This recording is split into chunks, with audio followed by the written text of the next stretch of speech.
माटी के ई बनल शरीरिया माटी में मिल जाई ये भाई हो।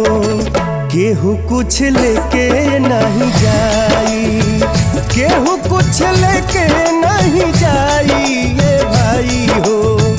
केहू कुछ लेके नहीं जाई।